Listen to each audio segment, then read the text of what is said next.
العالمین احکم الحاکمین نے فرمایا وَأَقَامَ الصَّلَاةَ وَآتَى الزَّكَاةَ وَلَمْ يَخْشَ إِلَّا اللَّهَ، فرمایا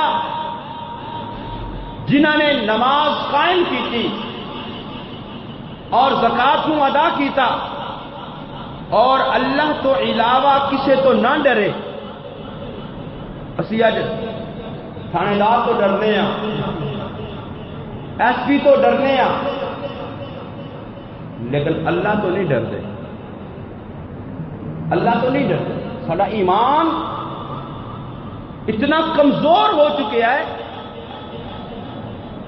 کہ وہ پتہ لگ جائے گا کسی چور نو کہ تھانے دے اندر تھانے دار سخت آ گیا ہے تو چور چوری کرنے لگا ذرا ڈردا ہے کہ پکڑے ہی نہ جاواں۔ لیکن اے مسلمان تو کتنا دلیر ہو چکیا، کتنا تیرے دل وچوں اللہ دا ڈر اور خوف ختم ہو گیا کہ تو اس بات نو جانن دے باوجود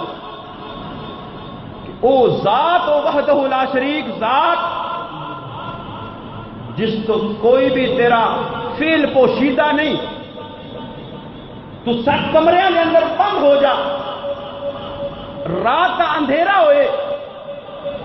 پھر بھی تو اللہ دی نافرمانی اور گناہ کرے گا، لوگوں دی نظروں تو بچ جائے گا، رب دی نظر تو نہیں بچ سکے۔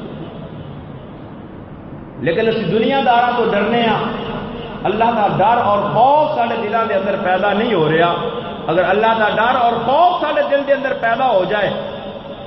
سارے ذہن دے اندر ایک تصور بیٹھ جائے کہ اسی اس رب دے سامنے پیش ہونا ہے، اس رب دے بارگاہ دے اندر اصل جواب دے ہونا ہے، پھر ساڑیاں نمازاں ضائع نہ ہون، اسی گناہ کی زندگی بسر نہ کریے، مال ہوئے تو اس نو اندر دبا دبا کے نہ رکھیے بلکہ اللہ دے رستے میں اس نو خرچ کریے۔ اللہ کے کائنات وحدہ لا شریک نے ارشاد فرمایا وَأَقَامَ الصَّلَاةَ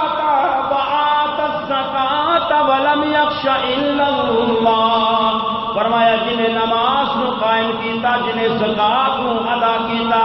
اور اللہ تو علاوہ نہ ڈریا، یعنی اس کے اندر اے صفات موجود ہوئی کہ نماز نو پابندی دے نال ادا کرن والا ہوئے گا،